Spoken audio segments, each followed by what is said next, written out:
নমস্কার আমার প্রিয় সকল দর্শক বন্ধুরা, তোমরা কেমন আছো? আমি ভালো আছি, আশা করি তোমরাও ভগবানের আশীর্বাদে খুব ভালো আছো। আজকে আমি যে ঘটনাটি তোমাদের সাথে শেয়ার করব সেই ঘটনাটা হচ্ছে আমার নিজের বাড়ির। হ্যাঁ, তোমরা অনেকেই যারা প্রথম থেকে আমাকে ফলো করো তোমরা জানো যে আমার উত্তর 24 পরগনা বারাসাত দত্তপুকুর নামক একটি স্থানে আমার নিজের বাড়ি ছিল। 2003 সালে বাড়িটা আমি তৈরি করেছিলাম। তারপর সেই বাড়িটায় আমার কি হয়েছে, আমি কেন এত লাখ টাকা দিয়ে জমি কিনে তার উপর বাড়ি করে সেই বাড়ি ছেড়ে দিয়ে আমি চলে আসি।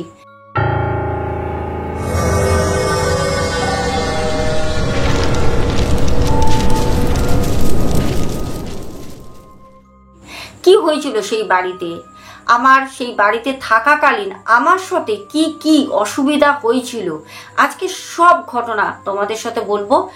এই আজকের ঘটনাটা কিন্তু একটা অনুরোধের ঘটনা। তোমরা আমাকে অনেকেই বারবার করে মেসেজ করেছো, বারবার করে ফোন করেছো, করে তোমরা বলেছো দিদি ভাই তোমার যে ভূতের বাড়ি ছিল, যেই বাড়িটা আমি তোমাদের ঘটনার সময় অনেক সময় বলে থাকি কথার প্রসঙ্গে যে আমার ভূতের বাড়ি এরকম হয়েছিল, আমার ভূতের বাড়ির কথা মনে পড়ছে।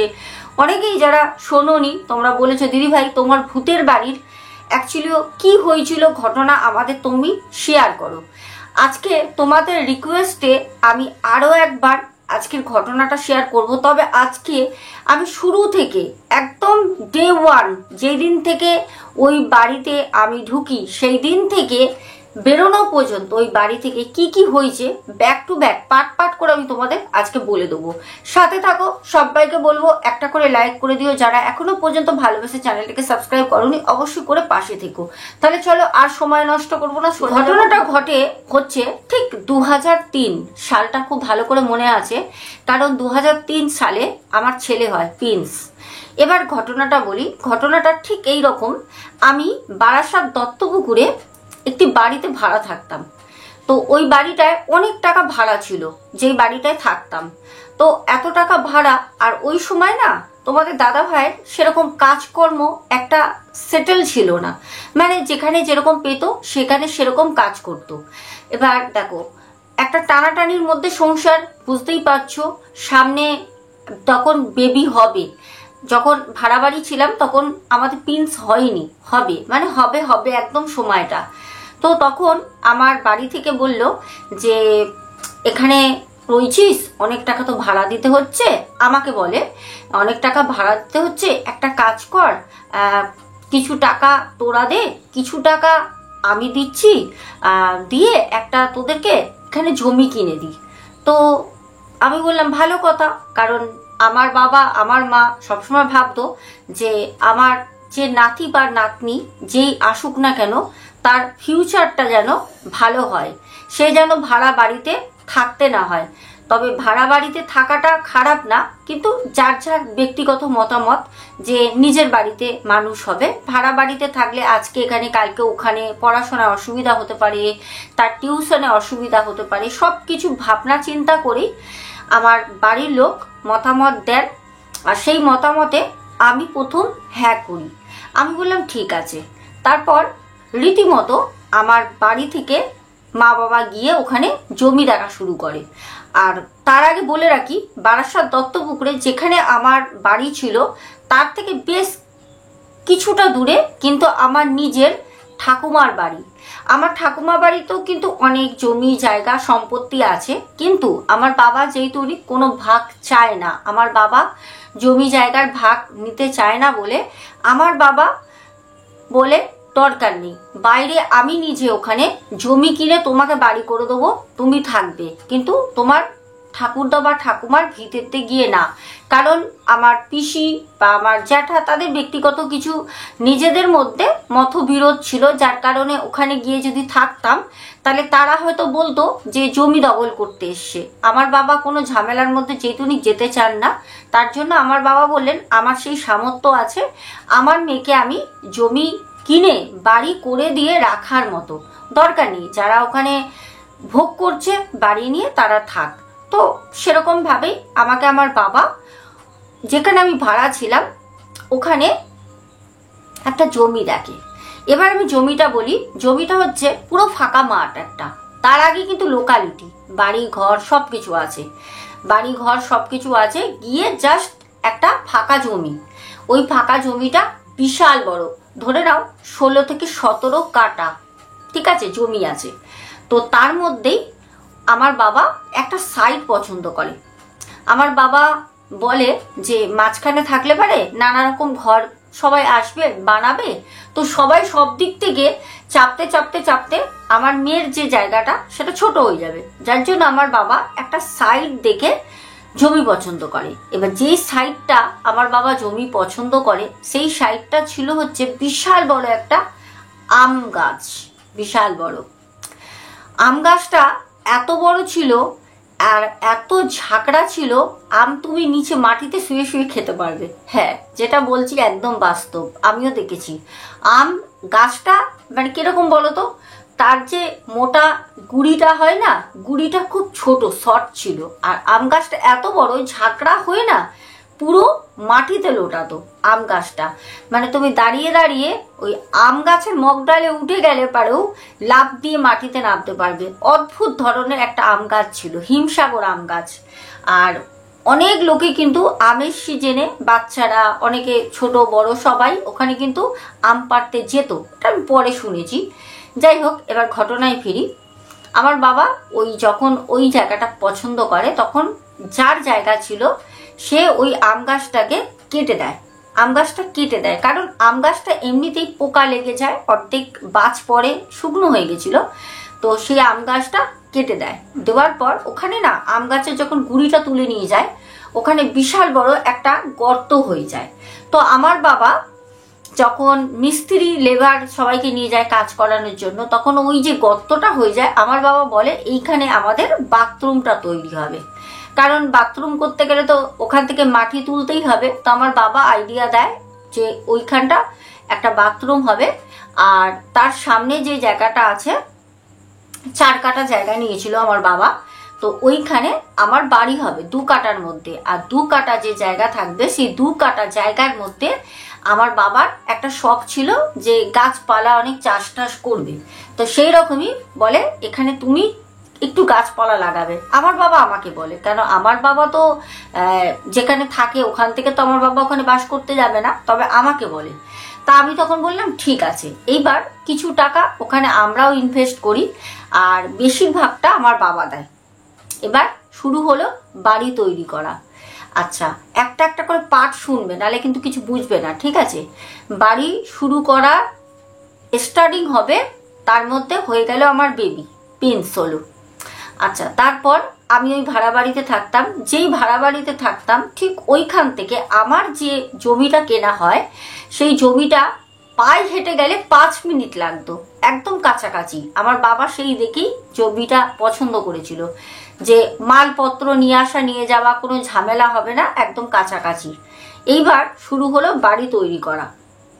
বাড়ি যখন তৈরি হচ্ছে তখন আমি তো যেতাম না, কারণ তখন আতর, আমি আমার বাচ্চাকে নিয়ে বাড়িতেই থাকতাম। আমার মা ওখানে ছিল, বাবা ছিল, আমার হাজবেন্ড তখন কাজ করে, আসা যাওয়া করছে, এরকম ভাবে দিন চলছে। এবার হঠাৎ করে একদিন মা আসলো, এসে দুপুরবেলা খাওয়া দাওয়া করবে, আমি রান্না করি। তখন মা আমাকে এসে বলল, আজকে জানিস কি হয়েছে জমিতে? আমি তখন মাকে বললাম, কি হয়েছে মা? তখন আমার 3 দিন হচ্ছে ভিত কাটা হচ্ছে। বাড়ি করতে গেলে তো আগে ভিত কাটতে হয়, জমির ভিত কাটা হচ্ছে। তখন আমি বললাম যে কি হয়েছে? তখন আমার মা আমাকে বলছে যে জানিস, ওই জমি থেকে তোদের যখন মাটি কাটা হচ্ছে ভিত, তখন বড় বড়, সে এরকম বড় বড় লম্বা লম্বা সব হাড় বেরোচ্ছে। আমি তখন মাকে বললাম, হাড় বেরোচ্ছে? কিসের হাড় মা? তখন মা বলল যে আমি তো মিস্ত্রি দাদাদের জিজ্ঞাসা করলাম, মিস্ত্রি দাদারা বলল যে হয়তো আগে গরু বা কুকুর বিড়াল মরে গেছে, হয়তো ওখানে পুঁতে ফুতে দিয়েছে কেউ, সেই হাড়। তা আমি তখন বললাম হ্যাঁ হতেও পারে, গ্রাম সাইড তো, গ্রাম্য সাইডে হতেই পারে এরকম। তো আমরা তো ছোটবেলা থেকে শহরে মানুষ, ঠিক আছে? যাই হোক, এইবার প্রথম এটা একটা অভিজ্ঞতা, এটা কিন্তু কোনো হালকা ধরনের কিছু না, ভেবো না যে হ্যাঁ উঠতেই পারে, যেটা আমরা ক্যাজুয়ালি ভেবেছিলাম। তারপর শোনো কি হলো। ঠিক পরের দিনকে আমার মা জমিতে যায়। ওরা বলে গেছে মিস্ত্রিরা 8টার সময় আসবে। আর আমার মা প্রত্যেক দিন ডে বাই ডে কাজ করাতো, আর যার যা টাকা প্রত্যেক দিন মা পে করে দিত, কারোর টাকা আটকে রাখতো না। কারণ আমার মা বলতো সবাই দিন আনে দিন খায়, তাদের যদি প্রত্যেক দিন টাকাটা দিয়ে দিই তাহলে তারা সেই নেশায় কাজেও আসবে, আর তাদের টাকা আটকে রাখবই বা কেন। ঠিক সেই রকমই পরের দিনকে আমার মা সকাল 8টার সময় মাঠে চলে যায়, একটা ফ্লাক্সে করে চা নিয়ে, এক প্যাকেট বিস্কুট নিয়ে। ওই মিস্ত্রি দাদারা আসবে, ওদেরকে চা দেবে, তারপর মাও একটু খাবে। এবার মা গিয়ে মাঠের মধ্যে ঘোরাঘুরি করছে, দাঁড়িয়ে রয়েছে। 9টা বেজে গেছে, কেউ আসে না। 9:30 বাজে, কেউ আসে না। আমার মা রিটার্ন বাড়ি চলে আসে। মা যখন বাড়ি আসলো তখন আমি মাকে বললাম, কি গো এখন তুমি বাড়ি চলে এলে? মা দুপুরের আগে বাড়ি আসে না, দুপুরবেলা খেতে আসে, তারপর আবার চলে যায়। কোনো সময় বাবা যায়, কোনো সময় মা যায়। যখন মা যায় এখান থেকে, মানে মায়ের বাড়ি থেকে, তখন বাবা ওখানে থাকে, আবার যখন বাবা যায় তখন মা এখানে থাকে। কেন, বাড়ি তো ছেড়ে যেতে পারবে না নিজের। এরকম করে করেই চলছে, আলটিমেট হচ্ছে। এইবার হঠাৎ করে কি হলো, আমার মা আমাকে বললো যে না রে, আজকে মিস্ত্রিরা তো এলো না কাজ করতে, ওরা তো ফোন করে আমায় কিছু বললেও না, আর সত্যি কথা বলতে জানিও তো না কিছু যে এলো না কেন, বলে তো গেল আসবো। এইবার খোঁজ খোঁজ খোঁজ তাদের বাড়ি খোঁজ করতে করতে আমার মা আর তোমাদের দাদাভাই গেল। যেতে তারা বললো যে না, আমাদের একটা অন্য জায়গায় কাজ আগে করছিলাম দিদি, সেই কাজটা এসে গেছে। আমি একটা অন্য জায়গায় কাজ করছিলাম, আমার একটা কাজ, সেই কাজটা আগে চলে এসছে দিদি, আপনি একটা কাজ করেন, অন্য মিস্ত্রি ডেকে নেন। আমার মা বললে, কি তোমরা যখন বাড়িতে কাজ ধরলে তখন বললে পুরো কাজ আমরা করে দেবো, এখন এই কথা বলছো? এই করে করে একটার পর একটা মিস্ত্রি আসে, লেবার আসে, একটার পর একটা, কম করেও 40টা মিস্ত্রি লেবার, তারও অধিক হবে, ওই বাড়ি কমপ্লিট করতে লেগে যায়। যে আসে প্রথম দিন সেই বলে চিন্তা করবেন না, আমি কমপ্লিট করে দেবো, পরের দিন সে আর আসে না। এরকম করতে করতে শেষে একজন অদ্ভুত একটা ঘটনা ঘটলো। আমার মা আমাকে টাকা দিয়ে চলে আসে, সে কোনো রকমের কাজ করে তড়িঘড়ি করে চলে যায়। তা মা বললো, ভাই টাকাটা নিয়ে যাও। বললো, টাকা আমি পরে নেবো, আমার খুব দরকার, যেতে হবে, চলে যায়। এইবার সে পরের দিনকে আর কাজে আসে না। এবার আমার মাও চলে আসে মায়ের বাড়িতে, বাবার কাছে। আমি ওখানে তখন একা। এইবার আমাকে মা ফোন করে বলছে, কিরে, অ্যাকচুয়ালি তখন ফোন ছিল না আমাদের কাছে, ওখানে একটা দোকান ছিল, মুদিখানা দোকান। ওই দোকানে ল্যান্ড ফোনেই আমার বাবার অফিস থেকে কল করতো আমার মা, ওই কথা হতো, ওই সময় ফোন ছিল না। এবার তখন বলছে, কিরে টাকা দিয়ে এসছি, সেই মিস্ত্রি দাদা এসছিল, দিয়েছিস? আমি বললাম, না মা, সেই দাদা তো আসেনি। তখন বললো, তাহলে একটা কাজ কর, ওই দাদা একটা নাম্বার দিয়ে গেছিল, মা আমাকে সেই নাম্বারটা বললো ফোন করে দেখ কবে আসবে, কিছুটা কাজ ঘরের বাকি ছিল, আর টাকাটাও যেহেতু আমার কাছে আছে। তো মায়ের সাথে কথা বলা হয়ে গেলে আমি সেই দাদাটাকে ফোন করলাম, মিস্ত্রি দাদাকে ফোন করে আমি বললাম, দাদা আপনি আমাদের বাড়ি কাজ করছিলেন, কিছুটা কাজ তো এখনো পর্যন্ত হলো না, মানে অর্ধেক হয়ে পড়ে আছে, আপনি কাজটা করে দেন না। আমাকে ঠিক ফোনের ওপার থেকে বলছে, না না, আমি এখন তো আসতে পারবো না, আসলে কি বলেন তো, আমি দিল্লিতে আছি, আমি তো দিল্লিতে এসে গেছি, দিল্লিতে আমার ছোট ভাই আছে, তো ওর শরীরটা খুব খারাপ, ওইখানে কাজ করছিল, আমি শুনে চলে আসি, সে টাকা থাক না, আমি যাবো খুনি, মাস খানিক পর গিয়ে নেব। আমি তখন বললাম, তাহলে কাজটা কে করবে দাদা, আমরা তো তাড়াহুড়ো আছে, এই মাসে বাড়িতে ঢুকবো গৃহপ্রবেশ করে। বললো, একটা কাজ করুন, আপনি কাউকে নিয়ে, বাড়িটা সবই তো করে দিয়েছি, ওইটুকুনি কাউকে দিয়ে করিয়ে নিয়ে ঢুকে যান পুজো করে। কিছু বলার নেই, সে আসবে না বুঝতেই পারলাম। মাকে ফোন করলাম সেই দোকানে গিয়ে, মুদিখানা দোকান থেকে। মা বললো যে আচ্ছা ঠিক আছে, দেখছি গিয়ে, আমি তো বাচ্চা নিয়ে বেরোতে পারবো না, আর আমার হাজবেন্ডও ওইসব দিকে অতটা নেই, ও তো কাজের মধ্যে থাকে। তো মা বাবা বললো ঠিক আছে, একদিন যাই, গিয়ে দেখছি, ব্যাস এইটুকুনি কথা হলো। পরের দিনকে তোমাদের দাদা ভাই হঠাৎ করে এসে বলছে, এই তুমি কালকে ফোন করেছিলে, তোমাকে বলেছে কি দিল্লিতে আছে? আমি বললাম, হ্যাঁ, ওর ভাই থাকে দিল্লিতে আছে। বলছে, আমি ওকে দেখছি সাইকেল নিয়ে হাঁট করছে, এমনকি তোমাদের দাদা ভাই তাকে ধরে কথাও বলেছে, বলছে এই তুমি এখানে রয়েছো, তাহলে তুমি আমার কালকে বউকে বলেছো দিল্লিতে আছি। তখন সে বলছে না না না না, আমি ওই বাড়িতে কাজ করব না, আমি ওই বাড়িতে কাজ করব না, এরকম করে বলছে। তখন তোমাদের দাদাভাই রেগে গেছে যে কেন, তোমাকে কি টাকা দেওয়া হচ্ছে না, তুমি এরকম করে বলছো, আর টাকা এখনো পর্যন্ত আমার বউর কাছে রয়েছে, ওর হাত থেকে টাকা নিয়ে আসবে গিয়ে, এরকম করে কথা বলছো কেন? তখন বলছে আমার টাকা লাগবে না। আমরা কেউ কিচ্ছু বুঝিনি, সত্যি কথা, আমরা কেউ কিছু বুঝিনি। আমাদের খারাপ লাগতো, কি রে ভাই, ডে বাই ডে কাজ করাই, টাকা দিয়ে দিই, তারপরেও এরকম করে টাকা নিতে আসে না, কি ব্যাপার। যাই হোক, একটা সময় গৃহপ্রবেশ হলো, বাড়ি কমপ্লিট হলো, বাড়ি ঢুকলাম। সে কি বলবো তোমাদের, প্রথম দিন বাড়ি করে, জানো আমাদের হিন্দু শাস্ত্র মতে 3 দিন থাকতে হয়। তো আমার হাজবেন্ড বলল যে পাড়ার কিছু বন্ধু বান্ধব আছে, তাদের নিয়ে 3 দিন পুজো করার পর 3 দিন থাকবো, ভালো কথা। এবার বাড়িতে যে নারায়ণ পুজো হয়, বাসনগুলো সব চুরি হয়ে যায়। বিকালবেলা পুজো হলো, দুপুর বেলায় সারা সন্ধ্যা লোক আসলো, সবাইকে প্রসাদ বিতরণী করা হলো, সবকিছু ভালো মতো চললো। রাতের বেলা তোমাদের দাদা ভাইয়ের সাথে আরো 2-3টে বন্ধু শুলো। সকালবেলা যে যার মতো বাড়ি চলে গেছে, তোমাদের দাদা ভাইও ভাড়া বাড়ি চলে আসে, বাড়ি লক করে দিয়ে। তখন বাড়ির একটা কাছের জানলা বসেনি, মানে পুরো স্ট্রাকচারটা করা ছিল, জানলার পাল্লাগুলো ছোট ছোট খোপগুলো বসেনি। ওখান থেকে ঢুকে ঠাকুরের পুজোর চুরি হয়ে গেল বাসন। যাকে মা তো রেগে খোঁচে বোম, কারণ মা এত দূর থেকে বাসনগুলো নিয়ে গেছিল, আর আমার মায়ের সব জিনিস কাঁসা পেতলের ভারী ভারী কেনা, চুরি হয়ে গেছে। সে তো খারাপ লাগবে, তার বাড়িতেও পুজো হতো। হ্যাঁ, তো যাই হোক গেল। তারপর প্রথম ধাপ সেটা হচ্ছে, প্রথম যেদিন আমরা যাই পুরো সপরিবারে, সেদিনকে ছিল হচ্ছে আমার মা, ছিল হচ্ছে আমার হাজবেন্ড, আমি আর আমার ছেলে প্রিন্স তো একদম ছোট্ট বাচ্চা। গেছি রাতের বেলা। তো প্রথম দিন কি করব, ওখানে সবার কাছে লাইটের জন্য ব্যবস্থা করলাম, কেউ সেরকম ভাবে হেল্প করতে চাইছে না, বলছে না লাইট দিলে পারে এই হবে ওই হবে সেই হবে। টাকা দেবো বললাম একটা লাইটের একটা লাইন দিতে, কেউ দিতে রাজি না। তো আমার হাজবেন্ড তখন বলল এই মাঠের ওপর একটা ছোট বাচ্চাকে নিয়ে থাকবো কি করে। তো ওই মাঠের মধ্যেই একটা পোস্ট করা ছিল, মানে কিসের বলো তো, বাঁশের পোস্ট। ওই বাঁশের পোস্টে টিম টিম করে একটা লাইট জ্বলতো। তাও সেই লাইটের ওখান থেকে তোমাদের দাদাভাই একটা জাস্ট লাইন টেনে ঘরে একটা লাইট নেয়, যাতে ঘরে একটা ছোট্ট লাইট জ্বলে, যে প্রথম দিন ঘরে অন্ধকারে থাকবো নাকি, তারপরে পরে পরে লাইটের ব্যবস্থা করে নেবো। যাই হোক, খুব তাড়াহুড়ো করে সেরকম ভাবে থাকি। তো ওখানে স্থানীয় একজন এসে বলল ছোট বাচ্চা নিয়ে থাকবে, গরমকাল ছিল, হালকা হালকা গরম, বেশ ভোরের দিকে ঠান্ডা পড়তো, ওয়েদারটা এরকম ছিল, ঠিক এরকম সময়টা এরকম। তো বললো রাতের বেলা তোমরা ওই লাইট নিয়ে হুক করে একটা পাকাও চালাও, কিছু প্রবলেম হবে না, ঘরে তো কেউ আসবে না। উনি ওখানে একটু মাথা টাইপের ছিল, উনি বলল আমি কদিন পর তোমাদের আমার বাড়ি থেকেই 2টো লাইন দিয়ে দেবো, তুমি একটা টাকা আমাকে ধরে দিও, কোনো অসুবিধা হবে না। ভালো কথা।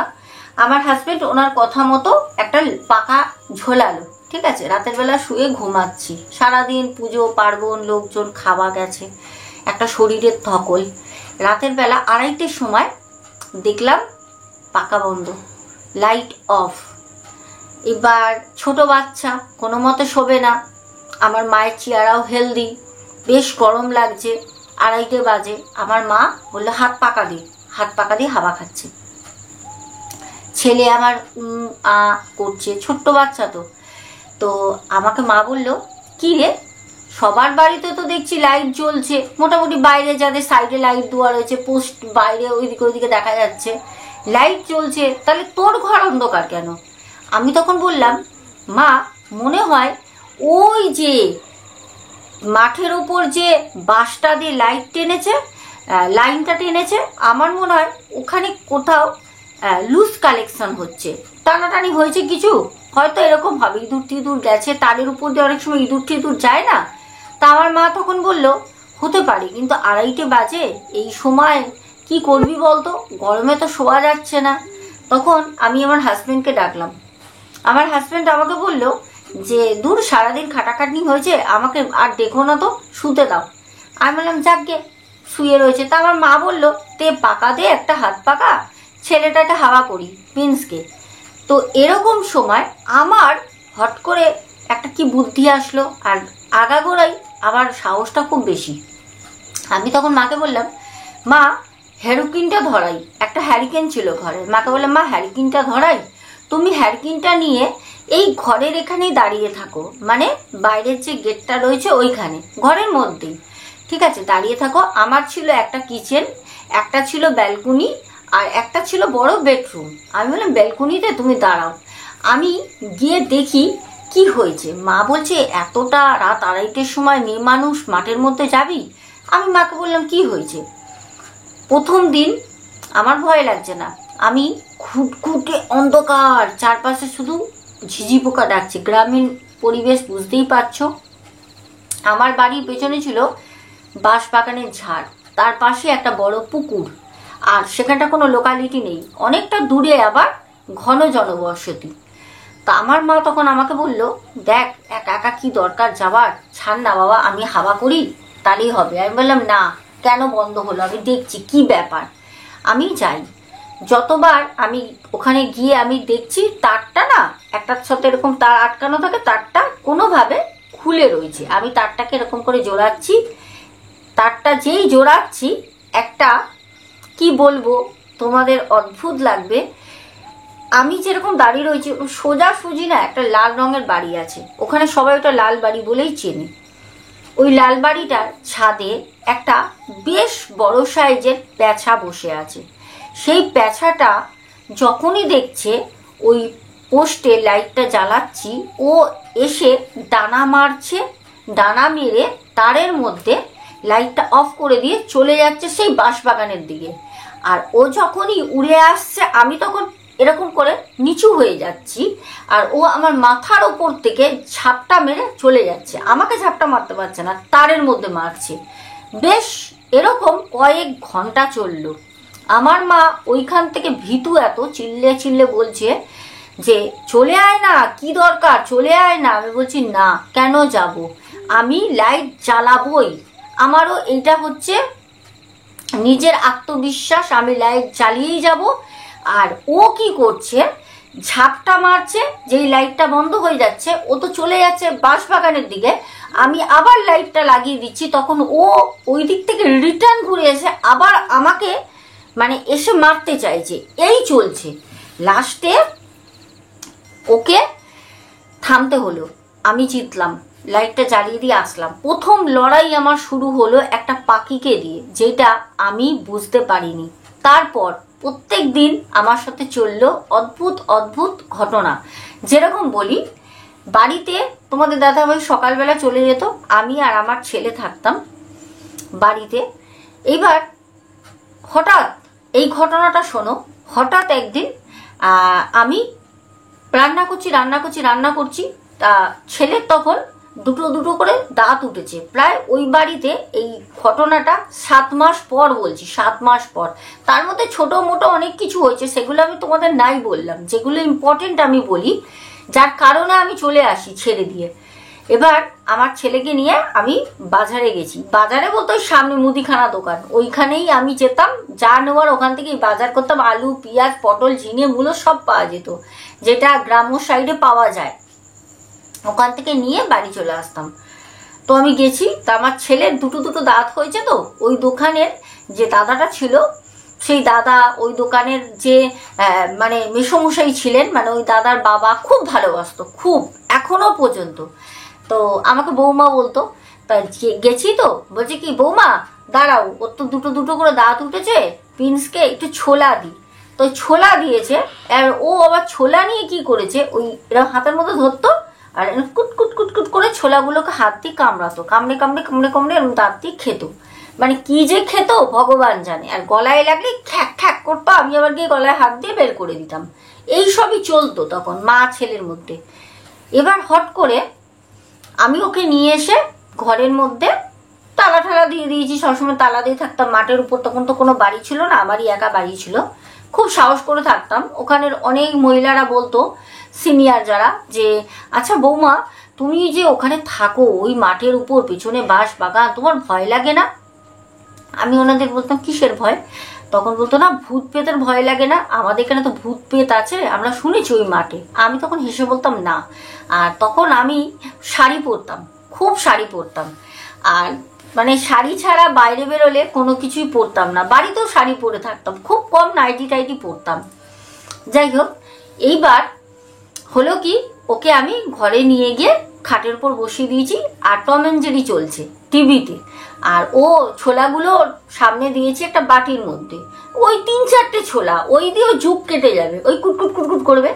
হ্যাঁ, তো ওই ছোলা দিয়ে আমি ওকে বলছি তুমি এখানে বসে বসে টিভি দেখো, আমি ডিম ভাত রান্না করছি আমার রান্নাঘরে। রান্না করতে করতে আমি জানি না আমার মাথা দিয়ে ঘন্টা খানিকের জন্য পুরো উধাও হয়ে গেছে যে আমার একটা 7 মাসের ছেলে আছে। আমি কোন ধানে ছিলাম আমি জানি না, একটা বিভৎস জোরে ধাম করে কিছু শব্দ হলো, আমার না একটা সম্মিত ফিরল। আমি তখন বুঝে আমি রান্নাই করে যাচ্ছি, এতক্ষণ ধরে ভাত হয়ে গেছে, ভাতের মার ধোয়াও হয়ে গেছে, ডিম প্রায় ছুলে টুলে রান্নাও বসিয়ে দিয়েছি, ডিম রান্নাও হয়ে গেছে। আমি একবারও তো ছেলেটাকে দেখতে গেলাম না, ছেলেটা কি ঘুমিয়ে পড়লো? সারা শব্দ নেই, একটা বাচ্চা ছেলে মাকে ছাড়া এতক্ষণ ঘরে বসে টিভি দেখছে, মা এত কিছু করবে। আমি না সাথে সাথে উঠি, রান্নাঘর থেকে উঠেই যেই আমি আমার বেডরুমের দরজার সামনে যাই, দর্শক বন্ধু তোমাদের কি বলবো, আমি দেখি আমার ছেলেকে যেখানে খাটের এক প্রান্তে বসিয়েছি ঠিক ওই প্রান্তেই ও বসে আছে, আর ওই হাত মুখের ভিতরে ছোলা খাচ্ছে না চিবাচ্ছে নিজের আঙুল জানি না ওরকম। কিন্তু ওই যে আমার বড় 6-7-এর খাট, ওই খাটের ঠিক মাঝ বরাবর আমি দেখছি আমার দিকে পেছন ঘুরে একজন মহিলা, পুরো সাদা শাড়ি পরা, যার চুল এরকম কালো কুসকুসে চুল, সোজা একদম, মানে বিছানার চাদরের মধ্যে সেই চুলগুলো পাতা। সে বসে রয়েছে যেরকম ভাবে ওই বয়স্ক লোকরা তেল ঠেল মেখে দেখো না রোদে বসে, ঠিক ওরকম করে। আমি না, আর আমার তো দরজায় লক করা রয়েছে, কে ঢুকবে ওখানে? আমি সাথে সাথে বেডরুম থেকে, আমি বেডরুমের সামনেটা এসে আমি দেখছি রে কে বসে রয়েছে। আমি এক ফোঁটা, আমি ধর্মস্থ তারামায়ের দিব্যি দিয়ে বলছি, খুব মানি যাকে, এক ফোঁটাও আমি ভয় না পেয়ে, আমি কিন্তু মা হিসাবে যেটা আমার কর্তব্য, আমার মনে আমি না প্রতি কটা মাই করতো, আমি সাথে সাথে এসে না আমার ছেলেটাকে ধরি। যেই ছেলেটাকে আমি এরকম করে ধরি জাপটে বুকে, তখনই আমার সাথে যে বিছানার টাচটা হয় না, সাথে সাথে দেখলাম যে ছিল ওখানে ভ্যানিশ, কিছু নেই, কিচ্ছু না। আমি কিন্তু ভয় পাইনি, আমি সেই জিনিসটা দিয়ে মনেও ভাবিনি, আমি ওখানেই আমার ছেলেকে নিয়ে শুয়েছিলাম, ছেলেকে নিয়ে খেলা করছিলাম। তারপর ও একটা সময় ঘুমিয়ে পড়লো। আমি এই প্রথম চিন্তায় পড়লাম যে হচ্ছে কি, এর আগেও অনেক রকম অনেক কিছু হয়েছে, অনেক কিছু। আর একটা কথা বলি, একদিন সন্ধ্যাবেলা আমি বসে আছি বাড়িতে ছেলেকে নিয়ে, কার্টুনই চলতো সব সময়, ওই কার্টুনই দেখছি, কি ভালো লাগে আমার কার্টুন কোনোদিনও ভালো লাগে না। তো ও বাচ্চা মানুষ, ওই টম অ্যান্ড জেরি দৌড়াচ্ছে, ও ওর পেছনে দৌড়াচ্ছে, ও এখানে ঢুকে যাচ্ছে, ও সেই বাটার নিয়ে দৌড়াচ্ছে, এই বসে বসে দেখছি। আর ও তখন হি হি হি করে হাসতো ওইটুকুনি সময়, কি দেখে আমিও ওর সাথে হাসছি। হঠাৎ করে দেখলাম কিছু একটা ঠিক আমার যে ঘরের বাউন্ডারি, আমার তো পুরো 4 কাঠা জমি, পুরো বাউন্ডারি দেওয়া ছিল, বাউন্ডারির ভিতর দিয়ে কেউ সেই বড় হাওয়াই চটি, যদি ধরো তোমার পায়ের তুলনায় যদি জুতোর সাইজ বড় হয়, দেখবে হাঁটলে একটা চপাত চপাত করে শব্দ হয়, ঠিক ওই রকম শব্দ হতে হতে হতে হতে আমার ঠিক বাউন্ডারির গেট থেকে আমার পিছনে যে বাথরুম বললাম, বাথরুমের ওইদিকে গেল। আমি পরিষ্কার আওয়াজ শুনলাম, গিয়ে ঠিক বাথরুমের গেটটা ছিল যেটা, সেটা হচ্ছে টিনের গেটটার ঠিক মাঝ বরাবর হাত দিয়ে যদি কেউ জোরে মারে, ঠিক ওরকম একটা শব্দ হলো। আমি না ভয়তে প্রথম দিন আর হবেই না বা কেন, আমি তো চুপচাপ শান্ত পরিবেশে রয়েছি, ঠিক আছে। হট করে একটা পায়ের ওরকম ছপ ছপ করে খুব তাড়াতাড়ি গিয়ে, যদি ওরকম টিনের মধ্যে কেউ আওয়াজ করে স্বাভাবিক ভয় লাগবেই। তো প্রথম দিন এটা হয়েছে, আমি ভাবলাম কোনো মানুষ হয়তো বদমাইশি করে করছে, আমি একা বাড়িতে থাকি বলে প্রথমে ভাবলাম। তারপর বাড়িতে ফোন করলাম পরের দিনকে, মাকে বাবাকে বললাম। তো মা বাবা বললো কেউ পাশাপাশি লোকজন এরম করবে বলে মনে হয় তোর? আমি বললাম তাহলে কে করলো? আমি তখনও কিন্তু বাড়িতে কি হচ্ছে কি দেখছি কিচ্ছু বলিনি। যাই হোক গেল। তারপর কি বলবো তোমাদের, পরের দিনকেও সেদিনকে আমি আমার একদম সেই কাছের জানলার সামনে দাঁড়িয়ে রয়েছি, জানি ওই 8:30টার সময় আওয়াজটা হবে। ওই পায়ের ছপ ছপ ছপ ছপ করে যাওয়ার শব্দ। যেই বাথরুমের গেটের সামনে গেছে, একটা অনুমান তো আছে, সাথে সাথে আমি জানলাটা খুলেই দাঁড়িয়েছিলাম, খুলে দেখছি কিচ্ছু নেই, কিন্তু আওয়াজটা হলো। আর আমার জানলা দিয়ে আমার বাথরুমের দরজা দেখা যায়। তাহলে ভাবো, অদৃশ্য কিছুই নেই, কিন্তু আওয়াজটা করে চলে গেল। তারপর আমি মাকে বাবাকে একদিন বললাম যে আমি না থাকবো না, আমার এখানে ভালো লাগে না। বললো কেন? আমি বললাম আমার ভয় লাগে। কিসের ভয়? আমি বললাম কি জানি আমার কিরকম একটা লাগে। তখন আমি সবকিছু কিন্তু ক্লিয়ার করছি না। তারপরে শুরু হলো, মা বাবা বুঝিয়ে রেখে আসলো। হঠাৎ করে শুরু হলো, যেটা তোমরা শুনলে আরো অবাক হবে। কারোর দেখেছো রাতারাতি ফোড়া হতে? আমার হতো। তাও কিরকম ফোড়া জানো? আমার এই মুখটা দেখছো তো, এই মুখটা সকালবেলা উঠে দেখছি, রাতের বেলা মুখ ঠুক ধুলাম, খাওয়া দাওয়া করলাম, বাসনপত্র ধুলাম, সবকিছু, সকালবেলা উঠে দেখি এই মুখের এখানে এত বড় একটা ফোড়া, এত বড় ফোড়া। আমি উঠে হাত দিয়ে বলছি ভগবান, এত বড় ফোড়া কি করে হলো? আমরা জানি একটা যদি ফোড়া বা কোনো দানা কিছু হয়, তার একটা ফুসকুড়ি হয় বা কিছু হয়, ঘাটাঘাটি করলে সেটা বাড়ে, এগুলো আমরা সবাই জানি, সাধারণ নলেজ। আমার ওরকম কিচ্ছু না। ফোড়া, গায়ে জ্বর, চোখ মুখ লাল হয়ে যেত, খেতে পারতাম না। ওইটুকুনি বাচ্চা নিয়ে আমি একা থাকতাম বাড়িতে, নিজের বাড়ি, সেই বাড়িটাকে মেনটেন্স করা, একটা বাচ্চাকে দেখা, আমি তখন নিজেও বাচ্চা, আমি করবোটা কি? এই করে করে করে করে চললো। যাই হোক, তারপর হঠাৎ ওই ওষুধ খেয়ে সারে কোনো রকমে, পরের দিনকে আবার পায়ে ফোড়া, একদিন হাতে ফোড়া, মানে একটা করে কোনো রকম কমছে, অর্ধেক আবার একটা শুরু হচ্ছে। তখন আমার মা বলল যে কি হচ্ছে বলতো, তুই বাড়িতে একটু পুজো পার্বণ দে, পুজো করতে পারিস না? তা আমার বাড়িতে একটা রত্না বলে মেয়ে আসতো, আমাকে বৌদি বৌদি বলতো, ওর বাড়ি ওখানেই ছিল। তো ওই মেয়েটা আমাকে শ্বেতকণ্ঠ হয় না, নীলকণ্ঠর যেটা শ্বেতকণ্ঠ, সেই শ্বেতকণ্ঠ গাছের দানা এনে আমার জমিতে ফেলেছিল। এত ফুল হতো, যদি আমার পাড়ার ওখানে 30টা বাড়ির লোক এতটা করে ফুল নিয়ে যায়, তারপরেও আমার এত ফুল থাকে। মানে এত বড় একটা গাছ হয়েছিল।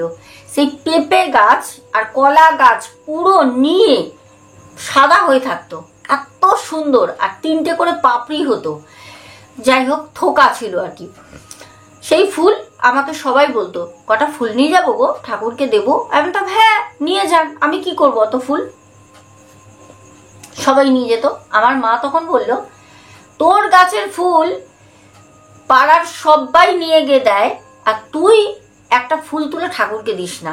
আমি তখন মাকে বললাম, দূর, ছোট বাচ্চা নিয়ে পারি না, কি দেবো? তখন মা বলল, একটু পুজো পার্বণ কর, দেখ আয় উন্নতি হবে, ভালো হবে। চলো ঠিক আছে। এবার তোমরা বলবে পুজো করার পর এরকম? হ্যাঁ, যতদিন পুজো করিনি ততদিন তবুও চলছিল। পুজো করার পর আমাকে দিনে রাতে ভয় দেখাতো, দেখা দিত। আমি তাও মাকে বাবাকে বলিনি, চুপ করে থাকতাম। তোমাদের দাদাভাইকে বলতাম তো, তোমাদের দাদাভাই বলতো, ধুর, তোমার এইসব মনের একা একা থাকো, ভুল, তোমার এইসব ভাবনা, তুমি পাগল হয়ে যাচ্ছ ছেলেকে নিয়ে চিল্লাতে চিল্লাতে। কোনো কথা আমার কানেই দিত না। একদিন সেই রকম তোমাদের দাদাভাই দুপুরবেলা খেতে এসছে। কোন সময়টা আমি বলি, মনে আছে সুনামি হয়েছিল?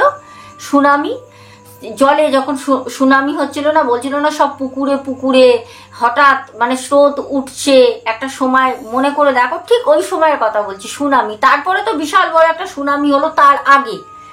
তখন তোমাদের দাদাভাই দুপুরবেলা এসছে খাবার খেতে, আমি মোমবাতি নিয়ে দুপুরবেলা ঘরে দাঁড়িয়ে রয়েছি। তোমাদের দাদাভাই বলছে, সাইকেল ডেকে বলছে, কি হলো, তুমি মোমবাতি নিয়ে কি করছো, এত বড় মোমবাতি ধরিয়ে?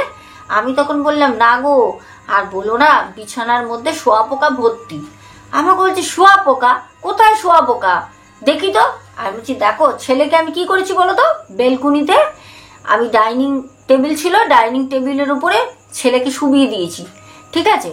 আর বাচ্চা মানুষ, ও ঘুমাচ্ছে, বালিশ টালিশ দিয়ে ওকে কভার করে রেখে দিয়েছি। আর আমি খাটের তলায় ঢুকেছি মোমবাতি নিয়ে। কোথা দিয়ে কোন পায়া, খাটের কোন পায়া দিয়ে উঠছে শোয়াপোকা, আমাকে মারতে হবে, কারণ ছোট বাচ্চা যদি নাকে চোখে ঢুকে যায়।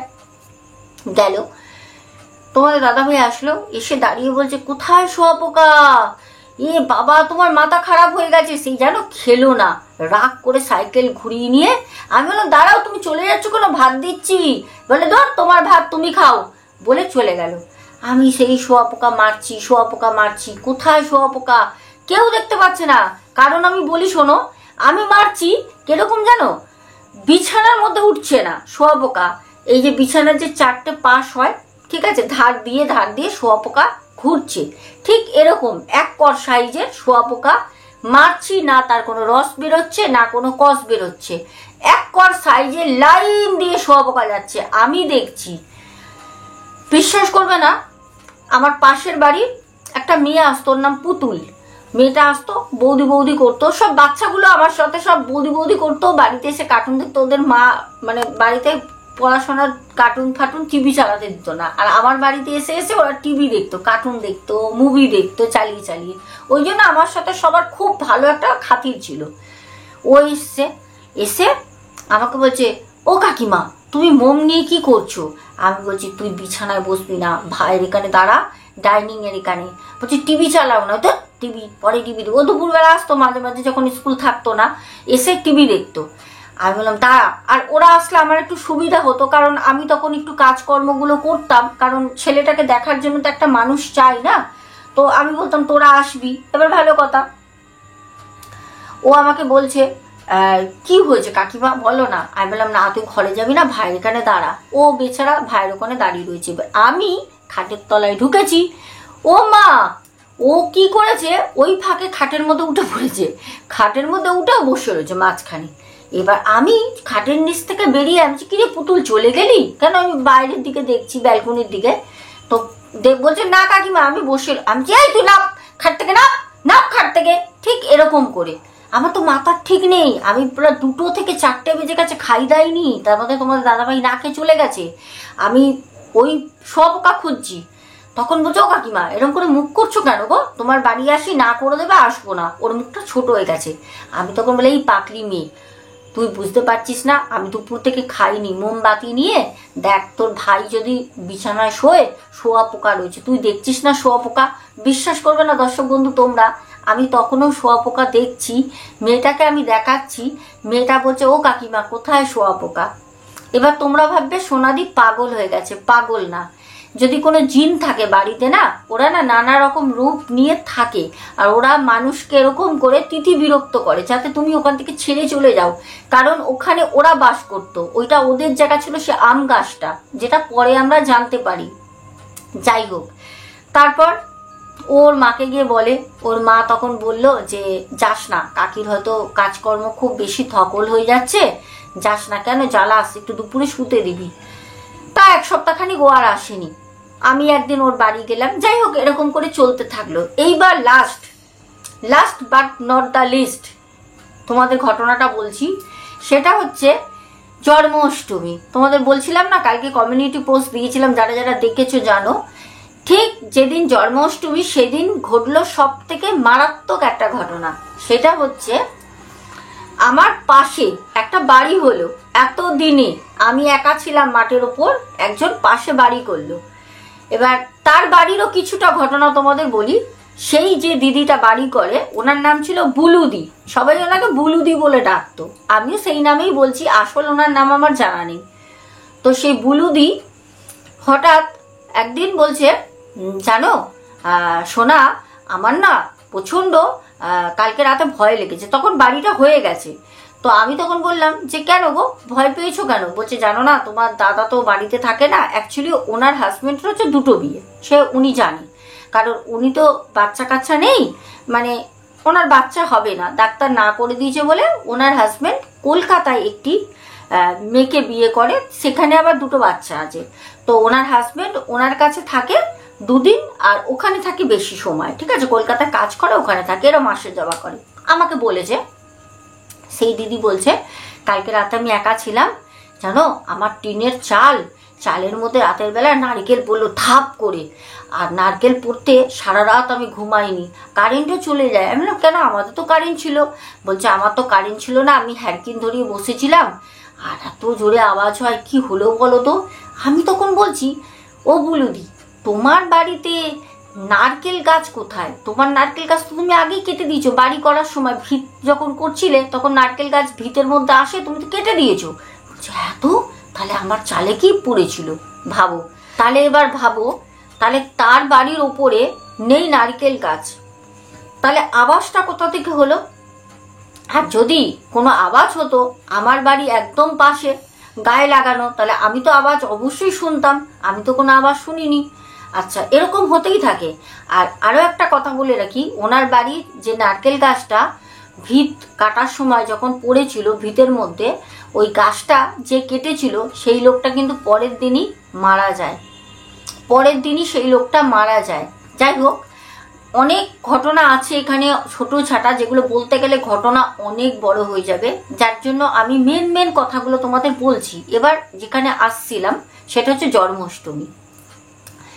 জন্মাষ্টমীতে ওই দিদিভাইয়ের বাড়িতে গোপাল আছে, তার জন্য দিদিভাই জন্মাষ্টমী পালন করে প্রত্যেক বছর। তা দিদিভাই আমাকে বলল যে সোনা, ছেলেকে নিয়ে আসবে। আর সত্যি কথা বলতে ওই দিদিভাই এতটাই ভালো মহিলা, উনি আমাকে যেরকম বোন বলতো, আমার হাজবেন্ডকে সেরকমই ভাই বলে ডেকেছে, তো ভাই বলতো। আর আমার ছেলেকে নিজের মানে সন্তান থাকলে যেরকম সন্তান তুল্য মা হয় সেরকম ভালোবাসতো, খুব ভালোবাসতো। তো আমাকে বললো কালকে আসবে কিন্তু সকালবেলা। আমি বললাম ঠিক আছে, সকালবেলা আমার ছেলে তো খুব দুরান্ত, ওকে নিয়ে যাই। তখন প্রিন্স অনেক ছোট, প্রিন্সের তখন বয়স ধরে নাও, আমি বলছি আনুমানিক 9 থেকে 10 মাস। তখন কিন্তু ও এত পাকা, ও কিন্তু তালের বড়া খুব প্রিয় এখনো পর্যন্ত। এই তো আমি কিছুদিন আগে 2বার তালের বড়া করে দিয়েছি। যাই হোক, তালের বড়া ওর এত প্রিয়। এবার আমি ওই সময় জানতাম না যে ও তাল এত ভালোবাসে। বাড়িতে গেছি, এবার আমরা জানি জন্মাষ্টমীতে তালের বড়া তো গোপাল ঠাকুরকে দেয় খেতে। এবার দিদিভাই অনেক ছোট ছোট ওই ফুলুরি মতো করেছে তালের। তা এবার আমার ছেলেকে দিয়েছে প্রথম একটা হাতে, বলছে কি তুই তো আসল গোপাল আমার ঘরে, তুই খা আগে, গোপালকে পরে দেবো। গোপাল ঠাকুরটা সাজিয়ে রেখেছে কিন্তু সমর্পণ করেনি, আগে আমার ছেলেকে দিয়েছে। মানে ভাবো কতটা ভালোবাসা। আমার ছেলে নিয়েছে, নিয়ে খাচ্ছে। আমি দিকে আমি যে এই তোর গলায় আটকে যাবে। আমাকে ওই দিদি বলছে খেতে দাও, কিচ্ছু হবে না, তো নরম তুলোর মতো। খাচ্ছে। তারপর গোপাল ঠাকুরকে দেয়। এইবার ওর এত ভালো লেগেছে, ও হামাগুড়ি দিয়ে দিয়ে গেছে। তখন পুরো হাঁটতে পারে না, দাঁড়াতো 2 পা হাঁটলে পড়ে যেত, হামাটা দিত খুব তাড়াতাড়ি। ও গিয়ে গোপাল ঠাকুরের প্লেট থেকে তুলে বসে বসে খাচ্ছে। বাড়ি ভর্তি সন্ধ্যাবেলা লোক, সবাই হই হই করে বলছে ওই দেখ তোর তো আসল গোপাল খাচ্ছে, সেই দারুণ মজা। এবার দেখো, লোকের বাড়িতে যতই ভালোবাসুক, কিন্তু তুমি নিজের বাড়ির মতো তোমার বাচ্চাকে কি খেতে দিতে পারবে? এবার দিদিভাই অনেক দিয়েছে। এবার ও তো ছোট মানুষ, ওর পক্ষে তো অত খাওয়া ভালো না। এবার একটা সময় আমি বললাম যে দিদি আমি যাই, পাশাপাশি বাড়ি একদম, দিদি আমি যাই, হ্যাচু পারলে আমি বা দিদি দুজন শুনতে পারবো, এতটাই ক্লোজ। বললাম যাই, তোমার যদি কোনো অসুবিধা হয় পরে আমাকে ডেকো, তোমার ভাই তো আসবে কাছ থেকে, যাই। তো নিয়ে আসছি আমার ছেলে, তখন 2-4টা কথা বলতে পারে। তো ও ওই তালের বড়া খাবে, তাল করছে। আমি চুপ করে, চল তাল খাবে, চল বাবাকে বলবো এনে দেবে। নিয়ে চলে এসেছি। ওনার বাড়ি ভর্তি লোক। এবার বাড়ি ভর্তি লোকের মধ্যে একটা বাচ্চা সব সময় যদি এই দিক ওই দিক ছোটাছুটি করে, কেন ওর থেকে বড় কেউ, সবাই ওর থেকে ছোট কেউ নেই। তা আমি তার জন্য আর নিয়ে চলে আসি। যাই হোক, ও মা ঠিক 8:30 বাজে, ঘরে ঢুকলাম, তোমাদের দাদা ভাই আসলো। কারেন্ট অফ, তখন কারেন্ট অফ। গ্রাম আর শহরের মধ্যে একটু ডিফারেন্স ছিল ওই সময়, খুব কারেন্ট চলে যেত খুব। আর ঝড় বৃষ্টি আসলে, আর বুঝতেই পারছো বৃষ্টি তো হবেই, একটা সময় হবেই হবে, রাত 12টার মধ্যে বৃষ্টি হবেই হবে। আর জন্মাষ্টমী ঠিক সেদিনকে 8:30 বাজে টিপ টিপ টিপ টিপ করে বৃষ্টি শুরু হলো, তার আগে একটা ঝোড়ো হাওয়া। এইবার তোমাদের দাদা ভাই ঠিক সময় চলে এসছে, এসে বললো কি কারেন্ট নেই? আমি বললাম না। বলছে মোম ধরাও। তখন আমিও ঢুকেছি বাড়িতে। আমি বললাম আমিও আসলাম, দিদিভাইয়ের বাড়ি ছিলাম। তা তোমাদের দাদাভাই বলছে যাক ভালো হয়েছে চলে এসো, নাহলে আমি তাই ভাবছিলাম যে আবার ডাকতে যেতে হবে, কাপড় জামা নোংরা। আমি বললাম ঠিক। ও মা, বলতে বলতে যে আমি মোমটা ধরাই, দেখি তোমাদের দাদাভাইয়ের হাতে এত বড় একটা তাল। খুব ভালো করে শুনবা এই ঘটনাটা, এত বড় একটা তাল। আমি তখন বললাম কি গো, তোমার ছেলে ওই পাশে দিদির বাড়িতে গিয়ে তাল খেয়েছে, আর যা করছিল না ওই জন্য নিয়ে চলে এসেছি জানো। তালের ওই বাটির মধ্যে সবসময় হাত যাচ্ছে, সবসময় ওর হাত ঘুরছে ফিরছে, হামা দিচ্ছে, গিয়ে ওই বাটির মধ্যে হাত। দিদি না করছে না, ওর তো খাবারটা শরীরের পক্ষে ভালো না। যাই হোক, সরিয়ে দিয়েছি ওখান থেকে আমি ওকে। এইবার তখন আমি বললাম কি গো, তোমার ছেলে এরকম করছিল, তুমি তাল নিয়ে চলে এলে? তখন বলছে হ্যাঁ আমি আনবো না, আমি তো জানি আমার ছেলে তাল খেতে ভালোবাসে। আমি বললাম বাবা, এর আগে তো কোনোদিন তোমার ছেলে তাল খাইনি। তো যাই হোক, বাবার মন টেনেছে, বাবা নিয়ে এসছে। এবার আসতে আমাকে বললো যে তালটা মারো তো। তাল মারতে হয় জানো, তাল করতে গেলে মানে ক্ষীরটা বের করতে হয়। আর সত্যি কথা বলতে আমি জীবনে কোনোদিন বিয়ের আগে বাড়িতে কিছুই করতাম না, শুধু আলুর দম আর ডিমের কারি করতে পারতাম, এছাড়া ভাত টাত কিছু করতে পারতাম না। পড়াশোনা করতাম, ওইসব অত পারতাম না। আর অনেক ছোট বয়সেও বিয়ে হয়, বুঝতেই পারছো। তারপরেও আমি পড়াশোনা কমপ্লিট করেছি। এবার যাই হোক, হট করে আমাকে বললো, আমি বললাম পারবো না। তা আমাকে বললো তাহলে একটা কাজ করো, আমি দোকানে যেতাম, সেই দোকান আমাদের ওই মুদিখানা দোকান, তোমাদের দাদাভাই বললো একটু মৌরি নিয়ে আসো আর একটু রিফাইন্ড অয়েল নিয়ে আসো, আর সব আছে। আমি আনতাম, তাল ছিল হাতে, ব্যাগ ছিল, তাড়াতাড়ি চলে এসছি, আর ঝড় উঠেছিল। তো তুমি যাও নিয়ে আসো। আর ওই সময় কিন্তু টিপ টিপ করে বৃষ্টি পড়ছে, বললো ছাতা নিয়ে যাও। তা দেখলাম যেখানে থাকি মাঠের উপর, তো বললাম কাদা ক্যাতক্যাত করছে, শাড়ি কোনো রকমের পায়ের কাছে গুটাই, অন্ধকার তো, শাড়ি গুটিয়ে নিয়ে গেলাম। সেই যে একদিন গেছে, বলছি না চোখের সামনে যেন সব ভেসে উঠছে আমার। গেলাম, গিয়ে নিয়ে আসি। এবার ও আমাকে বলল যে দেখো তালটা আমি তো মেরে দিয়েছি, আমি গেছি ওই সময় তালটা মারা হয়ে গেছে, তো ক্ষীরটা বের করে দিয়েছে। আমাকে বলল এর মধ্যে আমি সুজি, ময়দা, মৌরি একটু তুমি দিয়ে নাও, চিনি সব কিছু দিয়ে দিচ্ছি, তুমি ওটাকে ফ্যাটাও বসে, আমি উনুন ধরাই। হ্যাঁ, আমরা তখন না স্টোভও ছিল, গ্যাস ট্যাস ছিল না ওই সময়, স্টোভ ছিল। আর ওই ফুলুরি ঠুলিলুই ভাজতে গেলে উনুন ধরাতো, একটা উনুন ছিল ছোট, পিঠে ফিটে করার জন্য ধরাচ্ছে, ঠিক আছে। এবার উনুন ধরাচ্ছে, আর আমি ওই ঠিক যেখানটা ব্যালকনি, ওইখানটা তো আমার ডাইনিং টেবিলটা, আমি ডাইনিং টেবিলের মতন এরকম করে বসেছি, মাথাটাকে দিয়ে বসে বাটিটা নিয়ে আমি এরকম করে ফেটাচ্ছি। হঠাৎ ওই অন্ধকারের মধ্যে, ঠিক আছে, মানে তোমাদের দাদাভাই উনুন ধরাচ্ছে, ওইখানে মোমটা রাখা, আমি দেখছি হঠাৎ একটা অভয়ক, পরিষ্কার না হলেও 6 ফুটের ওপর একটা অভয়ক, কুজো ধরনের বয়স্ক, সে দেখছি বাথরুমের দিকে যাচ্ছে। মানে আমার বাউন্ডারির যে গেট, বাউন্ডারির গেট বন্ধ করা, ওখান থেকে কে ঢুকবে যাচ্ছে। আমি যখন দেখি, আমি তখন তোমাদের দাদাভাইকে বলছি হ্যাঁ শোনো, দেখো আমাদের না ওইদিকে কলপাড়ে কে গেল, ওইদিকে আমাদের কলও আছে যেদিকে ওয়াশরুম, আমার নাম দেখো কলপাড়ের দিকে না কে গেল।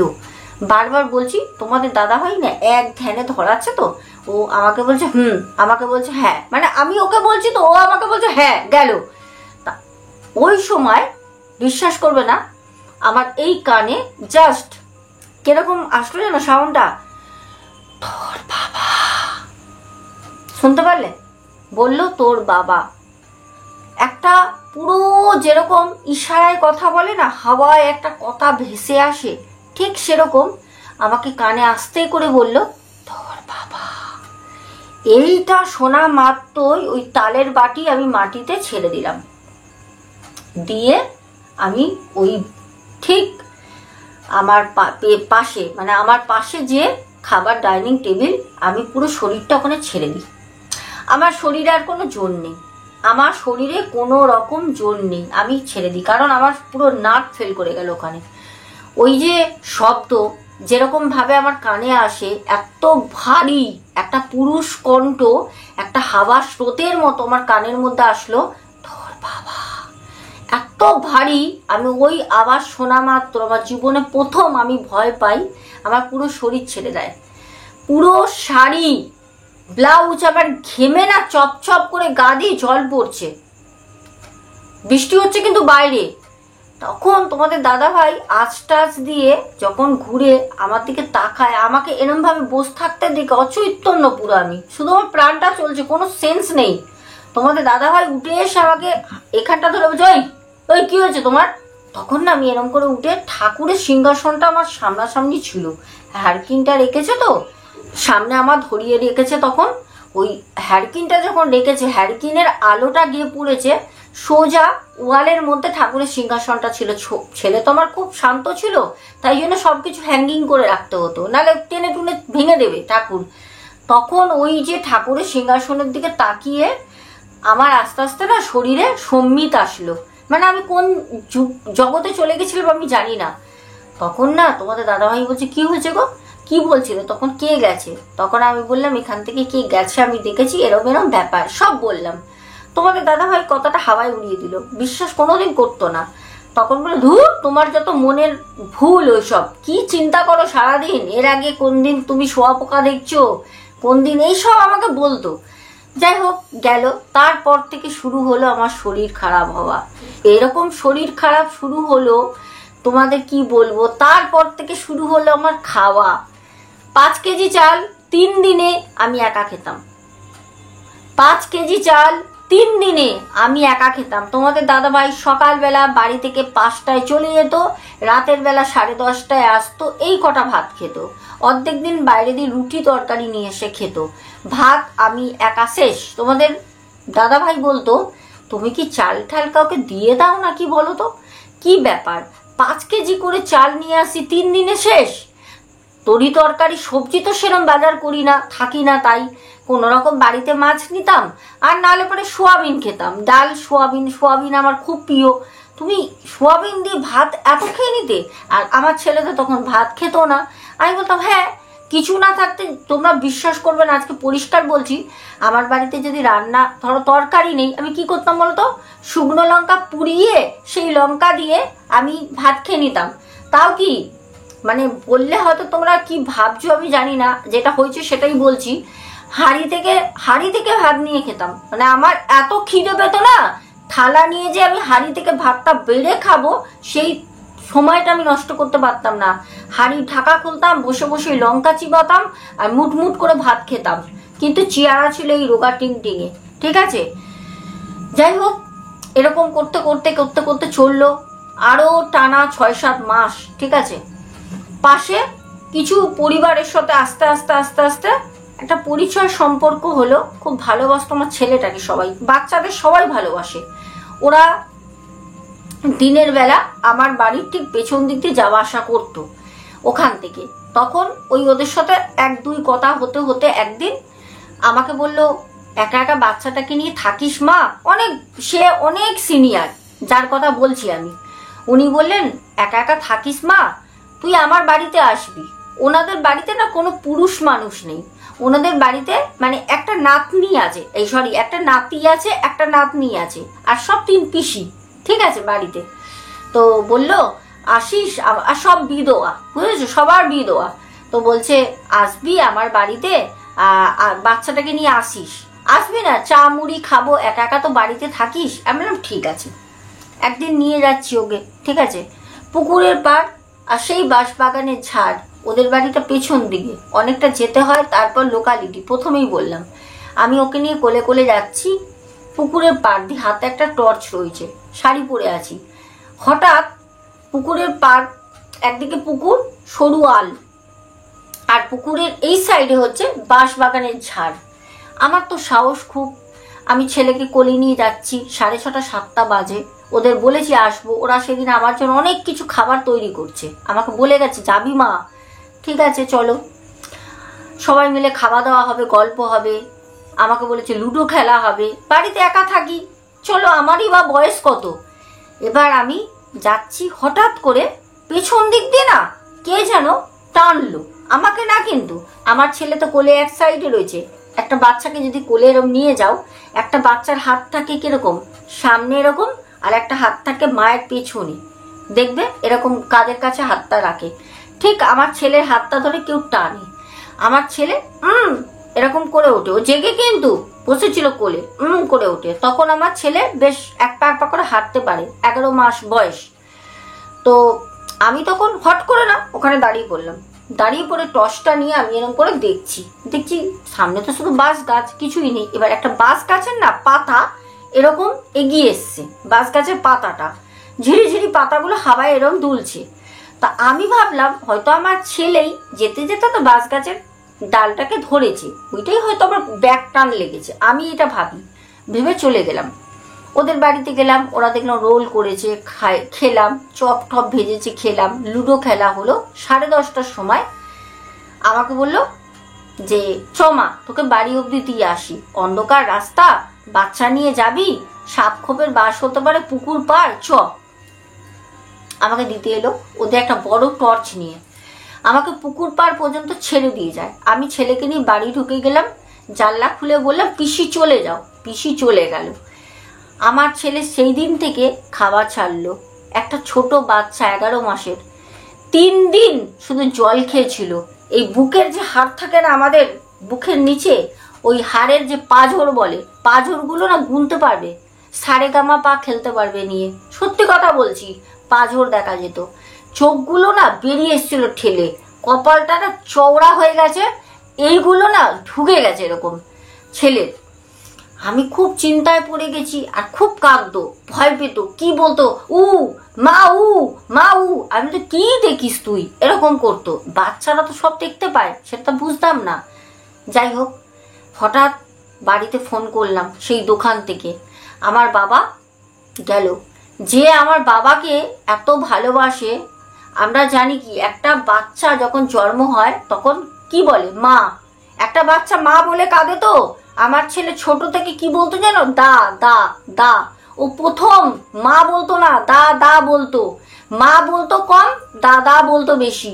পরিষ্কার দাদা তো বলতে পারতো না, দা দা ভেঙে ভেঙে বলতো।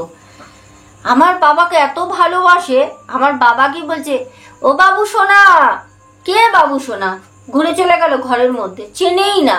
আমার বাবা বলছে কি রে, ছেলেটাকে খেতে দিস না, টাকা পয়সা নেই, কি অবস্থা রে, বুকের হাড়গুলো বেরিয়ে গেছে। সেই দেখে আমার বাবা রাতটুকুনি থাকে, সকালবেলা আমাকে আর ছেলেকে নিয়ে সোজা বাড়ি, বললো বাড়ি চল। যখন এখানে নিয়ে আসলো, নিয়ে এসে নানা রকম ওষুধ, ডাক্তার, কোনো মতে কিছু হয় না। তারপর এক তান্ত্রিকের খবর পাওয়া গেল, আমাদের এখানে একটা বউ আসতো, কাকিমা কাকিমা বলতাম, সেই বউটা আমাকে বললো কিরে মা, বাচ্চাটার তো শরীর খুব খারাপ করে ফেলেছিস, ওর আগেও আমি এসছি দেখেছে। সে একজনের খোঁজ দেয়, ওখানে নিয়ে যেতে তখন বলল যে ওকে তো খারাপ জিনিস ধরে টেনেছিল, ওখানে তোকে আক্রোশ দিয়ে রেখেছে, সব কিছু সে বলল, অনেক কথা, যেগুলো মিলিয়ে দেখলাম ঠিক। যাই হোক, কবজ টবজ দিল। তারপর ওই বাড়িতে ফিরে গেলাম। আমার মা বাবা আমাকে কি করতো জানো, দত্তপুকুর স্টেশনে ট্রেনের মধ্যে দিয়েই ছেড়ে দিত, লোকালে যেত, ওখানেই ট্রেনটা দাঁড়িয়ে থাকতো। আমার মা কাঁদতো, চোখ ছলছল করতো, বলতো যা তুই বাড়ি যা। কেউ আমার বাড়ি আসতো না, কারণ আমার বাড়িতে আসলে সবার শরীর খারাপ করতো। ট্রেন দিয়ে ছেড়ে ওই ট্রেনে আবার মা রিটার্ন বাড়ি চলে আসতো, বারাসাত থেকে আমাদের বাড়ি বাস ধরে চলে আসতো, কিন্তু বাড়ি যেত না। আমিও কাঁদতে কাঁদতে চোখ মুছতে মুছতে একদিকে একটা ব্যাগ আর একদিকে আমার ছেলে নিয়ে একা একা বাড়ি যেতাম। ভাবতাম কষ্ট হতো, মা এতটা এলো, ট্রেন পর্যন্ত মা ট্রেনে জানলার সামনে বসেই টাটা করতো, মায়েরও চোখ ছলছল করতো, কিন্তু মা আসতো না, মা বলতো তুই যা। এই করে করে চললো। তারপর এমন হলো, আমি না রাতের বেলা ঘুমাতে পারতাম না। রাতের বেলা যখনই বিছানায় শুতাম, সবাই ঘুমিয়ে পড়তো, তখনই ঠিক 12টা 12:30টার সময় আমার ঘুম পুরো গায়েব, মনে হতো না আমি ঘুমাচ্ছিলাম। আমার শুধু মনে হতো আমি বাইরে যাব, মাঠে ঘুরবো, বাথরুমের ওই দিকে যাব, ফাঁকা ওই মানে বাঁশ বাগানে যাব, আমার শুধু মন টানতো, কোনো মতো আমি ঘুমাতে পারতাম না। এরকম করে করে করে করে হঠাৎ এরকম করতে করতে একদিন দেখলাম রাতের বেলা চোখ খুলেছি, তখন প্রায় রাত 1:30 2টো বাজে। চোখ খুলতে দেখলাম আমার ঘরে একটা পুরুষ, সে, আমি এরকম বিছানায় শুয়ে রয়েছি, তো চোখটা এরকম খুলি, আর সে দেখছি মশারির বাইরে দিয়ে আমাকে এরকম করে দেখছে দাঁড়িয়ে। আমি সাথে সাথে চোখটা বন্ধ করে নিই, কি করব। তারপর যখন এরকম ঘটতে থাকে আর শরীর আমার খুব খারাপ হতে থাকে, আমি না উঠে বাড়ি থেকে বেরিয়ে আমার যে পেছনে বাথরুম বললাম কল, আমি ওই দিকে না যেতে গেলে আমাকে 2বার থেকে 3বার ওই মাঠের মধ্যে বসে বসে যেতে হতো। লাস্টে আমার মা গেল ঠিক কালী পুজোর আগে আগে। মা আমাকে বললো, কিরে কি অবস্থা? আমি তখন মাকে বললাম, মা কি বলবো, এরম এরম হচ্ছে। মা বলছে, এতদিন বলিসনি কেন? বলিনি কারণ কেন জানো? আগেই বলতে পারতাম। দেখো, একটা মেয়ে হয়ে বাড়ির পরিস্থিতি বুঝতাম। আমার বাবা যা একটা বাড়ি জায়গা কেনে বাড়ি করে, আমরা খুব কম পরিমাণে টাকা দিয়েছিলাম। আমার বাবা মা পুরো টাকাটা দিয়ে সেই জায়গা 4 কাঠা জায়গা কেনা, তার মধ্যে অত বড় বাড়ি করা, সব কিছু কি করে বলবো বলো তো, যে 1 বছরও তখন যাইনি, 6 মাসের মধ্যে বাড়িতে ভূত আছে, আমার সাথে এরকম হচ্ছে। বাবা মায়ের তো প্রেশার পড়ে যাবে মাথায়। তখনও পর্যন্ত গোলাতে অনেক জায়গায় টাকা পায়, যে টাকাগুলো মাসে মাসে দেওয়া হচ্ছিল। কি করে বলবো আমি? ওই জন্য চুপ করেছিলাম। যখন সব শোধ হলো আর থাকতে না পেরে তখনও বলতে চাইনি, মা বাবার প্রেশারে বলে দিলাম। আমার হাজবেন্ড না, মানে তোমাদের দাদা ভাই, মানে কি বলবো, তখন ওর ওই 26-27 বছর বয়স। ওকে দেখলে বলবে 53-54 বছরের একটা বুড়ো, সারাক্ষণ এরকম করে বসে থাকতো তোমাদের দাদা ভাই। তারপর যখন ওখানে থাকতে পারলাম না, তখন আমার মা কালী পুজোর আগে আগে গিয়ে আমাকে ছেলেকে নিয়ে আসলো। তোমাদের দাদাভাই ওখানে কাজ করতো, থাকতো। তোমাদের দাদাভাই আবার রাতের বেলা একা যখন বাড়িতে থাকতো, তখন লাঠি সোটা কাঁচি নিয়ে শুতো। আমি যখন গিয়ে বলতাম, তুমি এগুলো নিয়েছো কেন? না, রাতের বেলা একটা বিড়াল ঢোকে।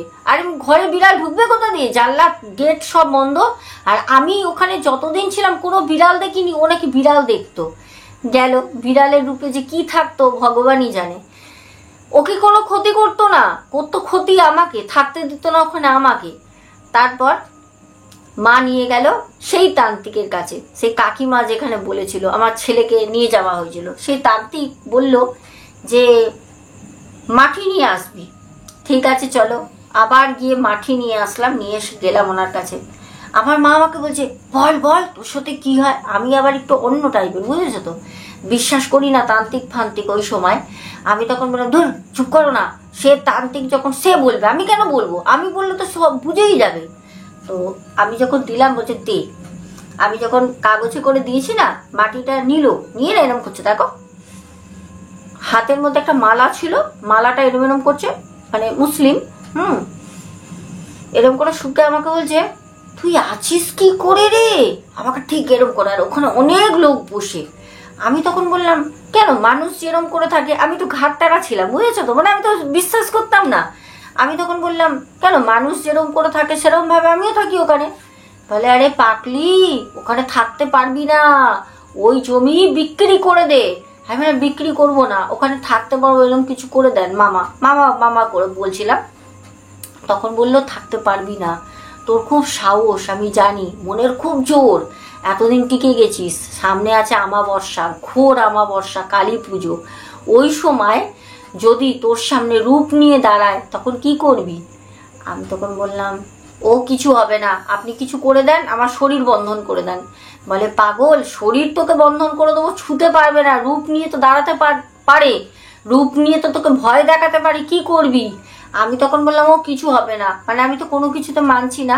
তখন মা বললে, চুপ কর। তখন বললো, আচ্ছা দাদা এরকম কি ব্যাপার বলুন তো, অনেক কষ্ট করে আমি জায়গাটা কিনে বাড়ি করে দিয়েছিলাম, মেয়েটা ভাড়া বাড়িতে ছিল, ছোট বাচ্চাটার ফিউচার ভেবে। তখন বলল, ওই জমি যখন তোরা ভিত কাটছিলিস তখন হাড় উঠেছিল। তান্ত্রিক বলছে, সেই দিন থেকে আমি বিশ্বাস করি যে কিছু হয়। তখন আমার মা বলছে, হ্যাঁ মামা, হ্যাঁ হ্যাঁ দাদা আপনি ঠিকই বলছেন। তখন বলছে, বন্ধ করে দিসনি কেন কাজ, চালিয়ে গেছিস কেন? তখন মা বলছে, আমি মিস্ত্রি লেবার যারা করছিল ওরা বললো এগুলো কুত্তা বিড়ালের। বলছে, লম্বা লম্বা বড় বড় হাড় বেরিয়েছে না? মা বলছে, হ্যাঁ। বলছে, ওগুলো কুকুর বিড়ালের, তুই বুঝিসনি? মাকে বলছে। মা বলছে, না দাদা আমি বুঝিনি। বলছে, ওখানে তো মানুষ মার্ডার করে মানুষের ডেড বডি পোতা ছিল। আর বারাসাত দত্তপুকুরের সাইডে যারা থাকো, আজকে ঘটনা শুনছো বা খবর নিতে পারো, একটা সময় ছিল খুব বাজে অবস্থায়। ওখানে দিনে দুপুরে মানুষকে রাস্তা দিয়ে কোপাতে কোপাতে নিয়ে যেত। আমি থাকতেও হয়েছে ওরকম। তারপরে মার্ডার করে নিয়ে গিয়ে পুঁতে দিত এখানে ওখানে, গুলি গালা চলতো, একটা সময় ছিল ওখানে এরকম। তখন আমার মা বলছে দাদা কি করব, বলছে ওই বাড়িতে থাকতে পারবি না, কোনো মতে না। তখন আমাকে বলল যে তোর তো খুব সাহস, তোকে আমি কিছু ধুনো দিচ্ছি, ধুনোটা 21 দিন পোড়াবি, রাত 12টার পর, তুই তো মেয়ে নিবস্ত হয়ে বলবো না, একটা কাঁচা গামছা শুধু গায়ে জড়াবি, ওই গামছাটা জড়িয়ে বাড়ির পুরো তোর 4 কাঠা যে জমি আছে বলছিস, ওই জমির বাউন্ডারিতে একা রাত 12টার পর লাইট অফ করে দিয়ে শুধু ওই ধুনোটা ঘোরাবি, পারবি? আমি বললাম পারবো। খুব ভালো কথা, আমাকে দিল। আমি সেই ধুনো নিয়ে পরের দিনকে চলে গেলাম বাড়ি। গিয়ে তোমাদের দাদাভাইকে সব বললাম। তোমাদের দাদাভাই বললো তুমি পারবে, আমি তোমার সাথে থাকবো। আমি বললাম না, থাকলে হবে না, উনি বলেছে একা করবি, কেউ যেন না দেখে, তোর স্বামীও থাকলে হবে না, তো আমাকে একাই করতে হবে। আমি রাতের বেলা ধুনো ধরাতাম, ঠিক আছে, ওই গামছা গায়ে দিয়ে জড়িয়ে নিয়ে রাতের বেলা ধুনোচিতে নিয়ে, মাটির ধুনোচি বলেছিল, ঠাকুরের পাত্রে না, মাটির ধুনোচির মধ্যে নিয়ে নতুন কিনেছিলাম, ওটা দিয়ে ঘুরিয়েছি। 1 সপ্তাহ করেছি, 1 সপ্তাহের মধ্যে আমার অবস্থা যা করে দিয়েছে না, যদি জিত করে আমি থাকতাম তো এতদিন উপরে থাকতাম। 1 সপ্তাহ করার পর আমি ছেলেকে নিয়ে বাড়ি চলে আসি। আমার ধৈর্যের বাঁধ ভেঙে গেছে, সাহস আর নেই, চলে আসি। তোমাদের দাদাভাই পরের দিন চলে আসে। আসার পর মামার কাছে যাই, সেই মামার কাছে মামাকে গিয়ে বললাম মামা আমি করতে পারিনি। মামা বলে আমি জানি তুই পারবি না করতে, অত সহজ না, অত সহজ না। আর পারিনি কেন জানো? ওই 7 দিনের মধ্যে আমাবস্যা পড়ে গেছিল, ওই আমাবস্যা পড়তে আমার শরীর একদম খারাপ করে দিয়েছে। আমি চলে আসি বাড়ি। তখন সেই মামা আমাকে বলল দাঁড়া, তুই বাড়ি বিক্রি করবি বল, ওই বাড়িতে থাকতে পারবি না, ওখানে একটা জিনিস নেই, ওখানে অনেক পেতাত্তা আছে, তোর ওই বাড়িতে গেলে খিদে পায়, রাক্ষসের মতো খাস। আমি বললাম হ্যাঁ। ওখানে পিচাস আছে, বললো ওখানে পিশাচ আছে, ওখানে জিন আছে, ওখানে আত্মা আছে, ওখানে নানা রকম জিনিস রয়েছে, একটাকে তাড়াবো তো আর একটা আছে, একটাকে তাড়াবো তো আর একটা আছে, কতগুলোকে আমি তাড়াবো বল। আমি তখন বললাম মামা তাহলে কি করব? ঠিক যা বলছিস একদম ঠিক, আমি যা খেতাম ওরকম কোনো পেটুক মানুষও খেতে পারবে না। আমি যা খেতাম বিনা তরকারিতে শুধু ভাত হাঁড়ি দিয়ে নিয়ে খেতাম, পারবে খেতে নুন ফুন ছাড়া হোক। তারপর আমাকে সেই মামা একটা কাজ করে দিল, চাল ঠাল কি সব দিয়ে একটা লাল কাপড়ে একটা পোটলা করে বলল কালকে সকালবেলা যাবি, তখন পুজো চলছে, কালকে সকালবেলা যাবি, গিয়ে তোর ঠিক ওই যে বাউন্ডারির গেট ওখান থেকে ঢুকতেই মাঠের মধ্যে ওখানে গর্ত করে ওটাকে পুঁতে দিবি, দিয়ে চলে আসবি, 3 মাসের মধ্যে তোর বাড়ি বিক্রি হয়ে যাবে। বিশ্বাস করবে না, 3 মাসের মধ্যে সেই বাড়ি আমার বিক্রি হয়ে গেছে। আমার ভূতের বাড়ির ঘটনা আমি এখানে শেষ করলাম। দর্শক বন্ধুরা, তোমরা জানো না, আজও মাঝে মাঝে ভাবি যে আমার ওই বাড়ির কথা, কারণ আমি ভাবি এই কারণে, একটা বাড়ি যখন তৈরি করেছিলাম না, সেই বাড়ি ঝাড় দেওয়া, পরিষ্কার করা, গাছ লাগানো, সেই জিনিসগুলো না কোনোদিন ভোলা যায় না। আমার নিজের বাড়ি ছিল, নিজের বাড়ি। যাই হোক, ভবিষ্যতে আবারও করবো নিজের বাড়ি। আজকে আসবো, সবাই বলো ঘটনাটা কিরকম লাগলো।